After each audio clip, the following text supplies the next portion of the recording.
vadovė Vaiva Mališauskienė. Labadiena visiems susirinkusiems į gražią pavasarišką šventę. Jūs sveikina kapela Kairabolė, kaip mūsų ir pristatė. Linkime gražių akimirkų, gero šilto oro, kad tik jis sušiltų ir geros nuotaikos su mumis, kapelistais ir kitais muzikantais. Na ir pirmasis mūsų kūrinys – Žiedelis. O koksgi pirmasis žiedelis? Šalpusnis, žibutė, o gal ir pienė.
Ir mūsų visos kapelos kelias šiandien atvedė pas jūs, mus.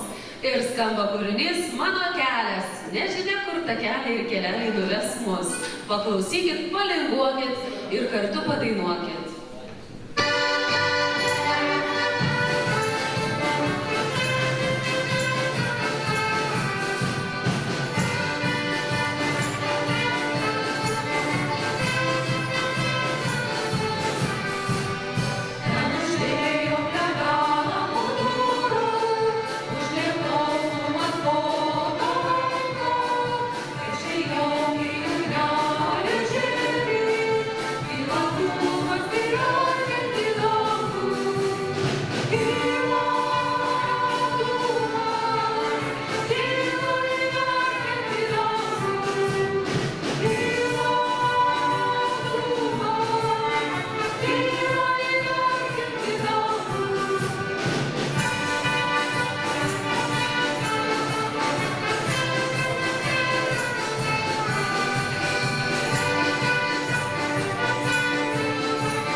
Aišku, kad vienas pas kitas prisiglausti vieni prie kitų, linkime jums šį vakarą.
Paskutinis mūsų kūrinys Tu Lietuva, visa maža Lietuva susirinko čia, beveik visa. Ačiū, kad esate, ačiū visiems, kad esate, ačiū gerbiamam Antanui ir visai jo kompanijai, kad mus pakvietė. Aušrytė nukeliauja ten dovanėlę, gal jau nukeliavo? Na ir dar kartą ačiū visiems organizatoriams, Antanas negirdėjo, Antanai tau maža dovanėlė, saldus prizas mažytis ir dar ten kažką prie prizo įsivežėm trupučiuką. Tai būkite visi linksmi pavasarį, sužydus visom žiedeliams ir sugužėjus visiems čia pas jūs.